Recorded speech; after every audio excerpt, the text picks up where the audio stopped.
Hello all, இன்றைக்கி நம்ம நண்டு சூப் எப்படி பண்ணுறதுன்னு தான் பார்க்க போகிறோம். இது கோல்டுக்கெலாம் ரொம்ப நல்லது. வாங்க பார்க்கலாம். ஒரு ஜாரில் 1 ஸ்பூன் ஜீரகம், 2 ஸ்பூன் மிளகு, 1 ஸ்பூன் தனியா, இதை நல்லா பொடி பண்ணிக்கணும்.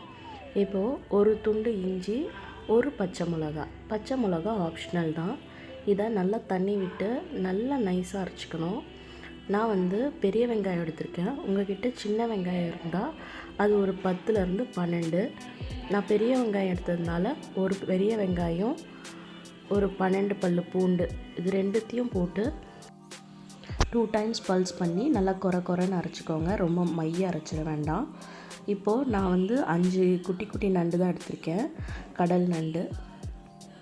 இதில் இருக்க காலெல்லாம் மிக்ஸி ஜாரில் போட்டு தண்ணி விட்டு நல்லா நைஸாக அரைச்சி ஃபில்ட்ரு பண்ணி எடுத்து வச்சுக்கோங்க. இப்போது நான் 2 குட்டி குட்டி தக்காளியை 2 டைம்ஸ் பல்ஸ் பண்ணி அது இதுவும் எடுத்து வச்சுருக்கேன். இது நண்டோட சாறு, காலோட சாறு. நண்டு ஆஃபாக கட் பண்ணி வச்சுருக்கேன். இது மிளகு சீரகம் அரைச்சி வச்சது, தக்காளி, கருவேப்பிலை, கொத்தமல்லி, மஞ்சள், உப்பு, எண்ணெய். இப்போது ஒரு குக்கர் வச்சு 2 டேபிள் ஸ்பூன் ஆயில் போட்டு நம்ம அரைச்சி வச்சுருக்க மிளகு, ஜீரக விழுது, கருவேப்பிலை போட்டு ஸ்லோ ஃப்ளேமில் ஒரு 1 to 2 மினிட்ஸ் வதக்கிக்கணும். இப்போது கொஞ்சமாக மஞ்சள் தூள், கொஞ்சம் மிளகாத்தூள், உப்பு, இதை போட்டு ஒரு 1 மினிட் வதக்கிட்ட பிறகு நம்ம பல்ஸ் பண்ணி வச்சுருக்க தக்காளி விழுதையும் போட்டு ஒரு 2 மினிட்ஸ் வதக்கிக்கலாம். இது கூட நண்டையும் போட்டு 2 மினிட்ஸ் மீடியம் ஃப்ளேமில் வதக்கிக்க வேண்டியதுதான்.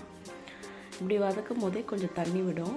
அதுக்கப்புறமா நம்ம அரைச்சி வச்சுருக்க நண்டு காலோட தண்ணி அதையும் ஊற்றிக்கலாம். அப்புறமா மிக்ஸி ஜாரில் தண்ணி விட்டு நல்லா கழுவி ஊற்றிக்கோங்க.